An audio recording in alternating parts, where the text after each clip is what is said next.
네, 우리의 두 번째 스플라인은 베지어 스플라인입니다. 베지어 스플라인은 스플라인 중에서도 제일 유명하죠.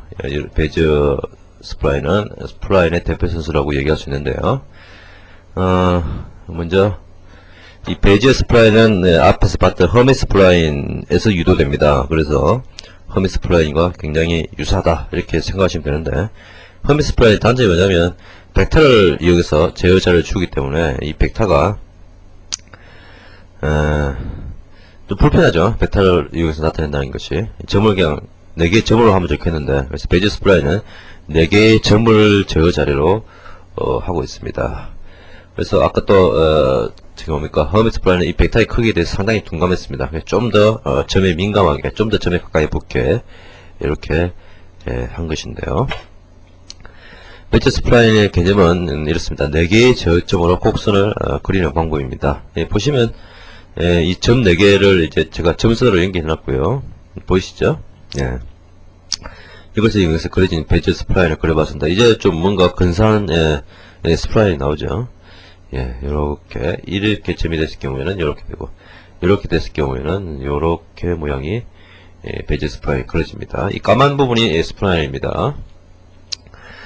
베지어 스플라인의 특징이 뭐냐면 양 끝점간을 만나고 가운데 두 점간을 만나지 않는 이런 특징이 있고요. 가운데 두 점은 어떤 어떤 경향만을 나타내고요. 베지어 스플라인은 이론적으로 이제 허미 스플라인의 변형이 됩니다. 그래서 이것의 증명도 허미 스플라인으로부터 시작을 하게 되죠. 베지어 스플라인을 먼저 계산을 해보죠. 계산은 그렇게 어렵지 않습니다. 어떻게 두냐면요, 허미 스플라인이 기울기 2개로 되어 있죠. 그런데 이 기울기를 어떻게 되냐면요, 기울기를 이렇게 두는 것이죠. 아까는 이제 아까 비주얼 스플라인 그림 그릴 때는 이 점에서 이 점을 빼가지고 이 크기를 벡터로 줬는데, 베지어 스플라인은 이 크기 벡터 주는 것이 아니라 이 차이에다가 3을 곱해가지고 3배만큼 이만큼을 스플라인 벡터를 더 크게 해서 이것을 R1에 놓고요. 이쪽도 이쪽 3배만큼 안 보이는데 이쪽 크게 그래서 3배만큼 그래서 이것을 R4 벡터로 놓겠다는 것입니다. 결국 아까 허미 스플라인 그릴 때는 그냥 P2 P1 이렇게 해서 벡터를 정했는데, 베지어 스플라인은 P2 P1으로 벡터를 그리는 것이 아니라 여기다 3을 곱하고요. P4 P3, R4는 P4 P3를 구해서 3을 곱해서 이것을 R4라고 놓는 것이 베지어 스플라인의 시작입니다. 왜 3을 곱하느냐? 왜 3을 곱하느냐? 이것은 이제 t에 대해서 일정 등속도로 이동하는 값이 3이라고 그럽니다. 3이라고 그러고요. 그리고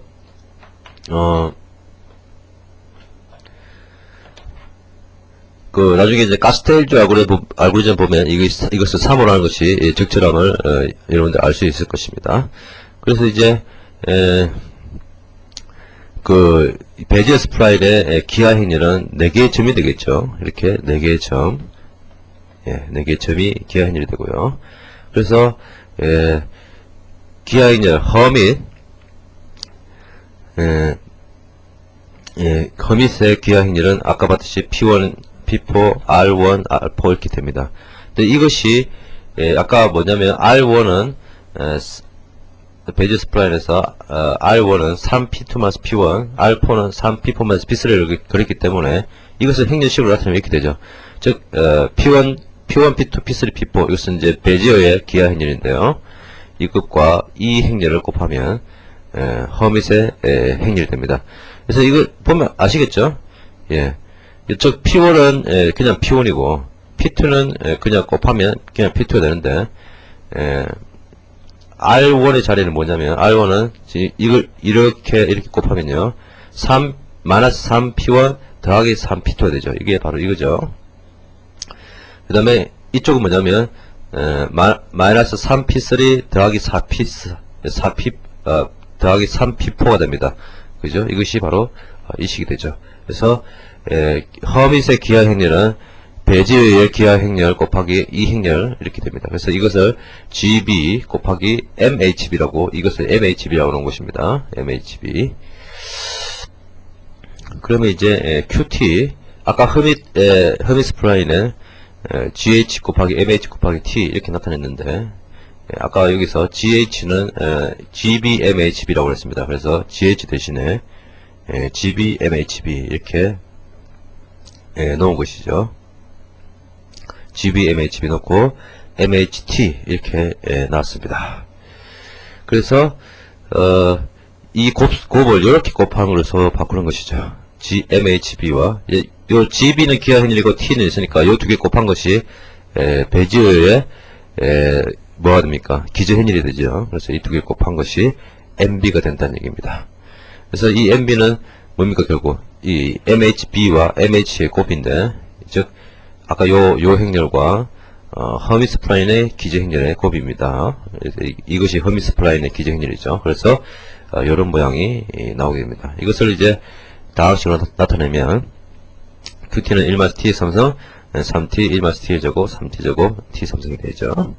이렇게 나타내면 되고, 이 곡선이 바로 요렇게 됩니다. 아까 허밋 스프라인 요렇게 됐음에 비해서, 그죠? 배지 스프라인은 좀 더 많이 올라갔으면 아시겠죠? 이 가운데 점에 대해서.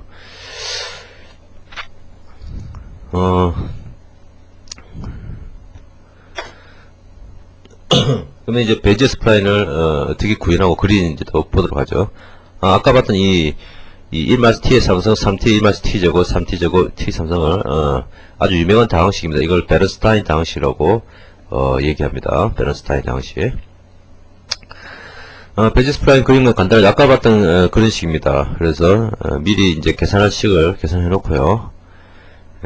이것은 이제 스프라인이 워낙에 이제 스프라인을 주로 그림을 그리기 위해서 쓰는데, 그림을 그리려면 촘촘히 이제 그림을 그리게 되죠. 계산을 너무 많이 하기 때문에 어떻게 하면 이제 효율적으로 계산하느냐. 그래서 미리 계산해 놓은 것을 값을 가지고 있는 것입니다. 그래서 요대로 1-T의 삼성을 미리 구해놓고, 여기서도 1-T의 제곱을 여기서 미리 구해놓고요. T1로 곱해서 이 식 그대로 구현한 것이죠. 이렇게 하면 배지 스프라인을 그거는 구현할 수 있는 것이죠.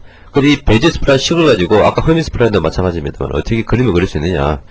그림을 그릴 수 있죠. 여기에다가 이제 기하 행렬을 넣어주고 t 값을 0부터 1까지 촘촘하게 증가시키면서 값을 구해서 그것을 선으로 연결하면 그릴 수가 있습니다. 그래서 예를 한번 들어봤는데요. 드롭 베지어 이렇게 해서 점 4개가 점이 m보다 pt 배를 들어있다면 이것을 점 4개를 기하 행렬 g 4x2 4x2 기하 행렬에다가 먼저 데이터를 넣습니다. 그 다음에 t를 넣고 이것은 이제 그 좌표값이죠. 계산된 좌표값인데 t는 0부터 1까지 해서 0.01씩 증가시키면서, 뭐 이거 0.01씩 증가해도 0.1씩 증가해도 상관없습니다. 작으면 작을수록 더 세밀하게 나오고요. 크면 좀 듬성듬성하게 나오겠죠. 그래서 어쨌든 0과 1 사이에 어떤 값을 계속 넣어주는 것입니다. 그래서 베지어 스프라인 함수를 불러주면 이 Q의 각 t에 대한 좌표가 나오겠죠. 이것을 이제 첫 좌표 때는 무브트로 해주고 그 다음 좌표부터는 라인트로 해주면 직선을 가지고 곡선을 건설을 하게 되는 것이죠. 이렇게 그림을 그려주면 되고, 맨 마지막 점에 대해서 G를 1,0에 대해서 얻어서 맨 마지막 점으로 연결해주면 베지어 스프라인이 그려지게 되겠습니다. 뭐 다른 스프라인도 다 이런 식입니다. 그래서 아까 봤던 그 비주얼 스프라인으로 베지어 스프라인을 한번 보도록 하죠. 보면 스프라인 메뉴에서 베지어 스프라인을 선택을 합니다. 그리고 점 4개를 이렇게 찍으면 이렇게 모양이 그려짐을 알 수 있죠. 다른 것도 해볼까요? 이렇게 하면 이런 모양이 그려지고요. 또 어떤 모양 그려볼까요? 이렇게 하면 거의 페고스 모양도 그려지겠죠. 이렇게 베지어 스프라인은 뭔가 이 주어진 점에 대해서 이 스프라인이 예측이 굉장히 쉽습니다. 그리고 곡선도 아주 표현력이 풍부하고요. 그래서 이 베지어 스프라인이 상당히 많이 쓰이고 있다 라는 것을 알아주시기 바랍니다.